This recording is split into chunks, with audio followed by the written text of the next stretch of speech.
we are here at the Kondor Blue booth, and not only have they been generous enough to let us sit on their stage, they've been generous enough to let us talk to their founder and CEO, Lukas. I would love to talk to you about your ethos, corporate ethos and philosophy. Really, I guess it's your personal ethos and philosophy. Yeah, we don't even use the word corporate around here. I mean, we're only 4 years old, right? It started, I still own my production company for 15 years now. And it all started as me being a cinematographer, as our friend Michael here, shooting all kinds of projects, indie films, commercials, TV episodes, and it came to a point where I just was dabbling with gear and some things that I wanted to make for myself. At the time I was shooting with Blackmagic, and I was helping to test the Blackmagic Pocket 4K camera before it had come out, and I realized that there needed to be a couple things that camera really needed to put it into a professional workflow, to be able to add accessories, to be able to power it with V-mount, to get Mini XLR was kind of relatively a new connection for the industry back then, for cameras at least. So some of these things that just didn't exist, and I needed them, and so that's kind of how it all started, is for my need of wanting to have some products, and next thing you know, these guys need it, so we're like, okay, let's do this for real, and shipping worldwide, but it all just started from what we need as filmmakers, and most of our team now are all filmmakers. Our head engineer knows filmmaking. A lot of the cameras here are his as well, Red Komodo. Our customer support team, filmmakers, or salespeople, so it comes from that background of what do we want to use and put that out. But at the same time, when it came to actually, okay, we can make a company out of this. I'm saying we. It was like me in my garage for 2 years alone. Yeah, and that is a daunting thing to face, especially when you're doing it alone. It's funny, I didn't realize you started with trying to tinker on the 4K. I got a 6K, nice. And I bought the small rig cage. And I didn't know that I didn't realize when I was trying to balance it on a gimbal, I was like, oh, I really need an Arca to slide base, and it didn't have that. I designed and machined my own Arca base, and then fell down that rabbit hole too. And then well, that's what we do, yeah. You're making all your own parts bespoke, yeah. And it's really satisfying. But it's so much. I actually do know, because I do it myself, how much effort and work that is, and how many prototypes you go through for an individual part. It's what we do. As filmmakers, we create, and creating rigs is actually super fun. I mean, we say it all the time, it's like Legos for filmmakers. You can build however you want. But I remember early on, just like, I need a dolly, don't have money to buy like a full-fledged dolly, so let's just go to Home Depot, get some parts and some skateboard wheels and put it together, you know? I think that's the spirit that's inside of all of us. So now, one of the things that you're known for is you also have a really tight relationship with a lot of the YouTubers. You have a lot of them at your Airbnb this show, maybe all of them, and you're deeply wired into that community. Tell me about that choice and what that's like. It just boils down to relationships. Like, for me, there are a lot of these, we've got some cool collabs like just behind here with Justine and Gerald and Armando, and some of these people that I've known for years, and we just come to be friends first, trust each other as human beings first, and see what can we do together, what can we do that's fun, that we both can benefit from and the community can benefit from, and no one's taking advantage of anybody, and it's just a chill, authentic experience. Like, it's been really cool the Kondor booth has been like the place where everyone just comes, hangs out. Okay, they'll go to see Sony and they'll go see Canon or whatever, but then they come back and this is where you just hang out. This is homeroom. This is like the home base, yeah. And so, you know, we've been able to do that as well with, like you mentioned, the house that we're all staying in, and with a bowling alley, and just hanging out after a long day of staying at the booth. But it's just, there's not like one key. It's just being yourself and having relationships. That's what is most important. Now, are they your beta testers?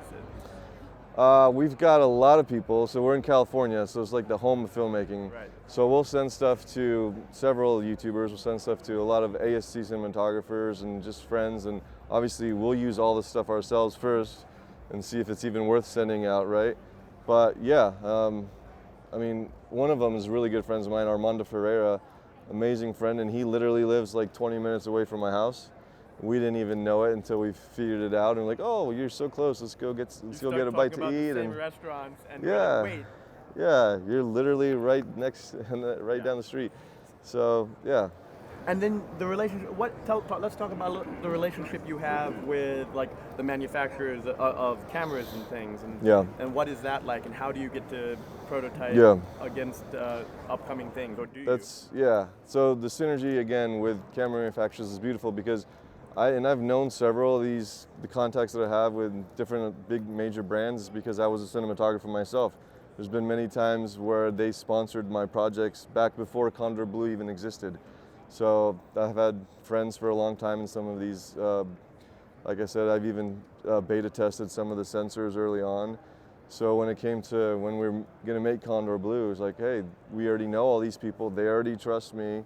They know what I'm about. And again, comes down to the relationships. That's the most important thing. And that's why I love NAB, because this is where you get to meet new people or see faces that you've maybe only emailed before, have conversations that really start to shape everything. Last year was my first NAB, and the first afternoon was a bit of a shock when I saw, I was like, this looks like the front page of my YouTube, just walking by at our in booth. 3D everywhere. All the people I subscribe to, every channel was just like whoop whoop whoop. Yeah. And that was pretty amazing. And then then everything flocking. It is kind of funny. This booth gets, when you got someone, just the crowd that gathers. It looks like a little bit like this little mini rock concert.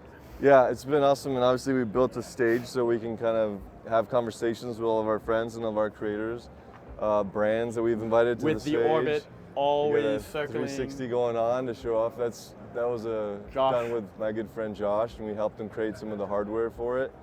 But yeah, I mean, we talked earlier about like DIY and building things yourself. This whole booth was DIY. We built this entire thing ourselves in our California warehouse. All of our team painting walls and hammering and figuring out how to put the LED lights and backlight everything. And any other choice would have just felt wrong. Well, it's us, right? Yeah. It's us. We really want to make sure that we can bring our vibe and our style here. And if you go to California to visit our showroom, it looks like this. It's like we wanted to bring this to Las Vegas and give people a style of what we are. There's a lot of booths out there, and they kind of look a little cookie cutter, if you ask me. They do.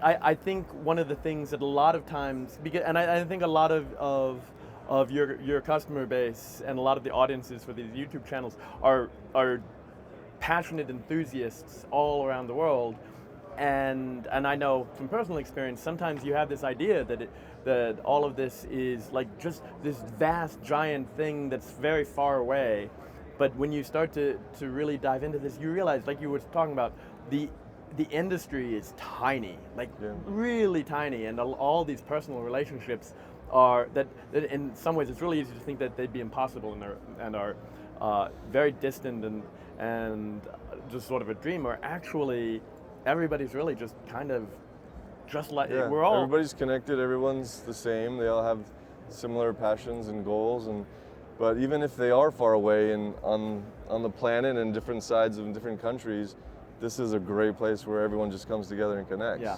Like, I mean, you're mentioning the house that we have where we're housing influencers and all of our team and just hanging out.